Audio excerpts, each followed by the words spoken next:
বড় ঘরের সন্তান। আচ্ছা, এ সন্তান তোমরা কোথায় পেলে? আমরা তো সাগর জলে মাছ ধরতে গেছিলাম, তারপর দেখছি এই বাচ্চাটা জলে ভেসে আসছে। তখন আমরা কি করলাম, জাল ফেলে বাচ্চাটাকে আমরা উদ্ধার করলাম।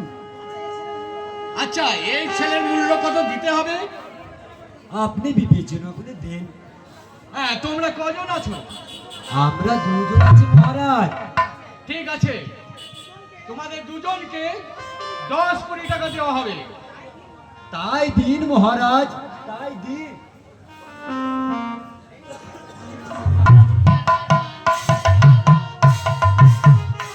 দেখা হয়েছে, আমি আমাদের খুব ভালোবাসবে, চলো। এভাবে কি দেখছেন মহারাজ? দেখছি, চোখে কাজল দেওয়া, কি সুন্দর ছেলেটি। এমন ছেলে কোনোদিন পাবো না রানী।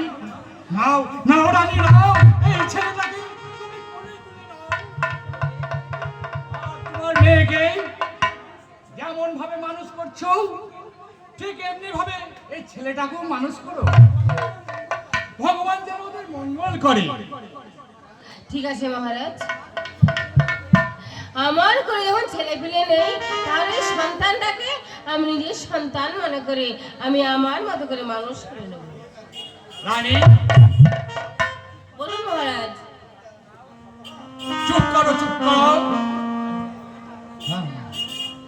জয় হোক, মহারাজের জয় হোক।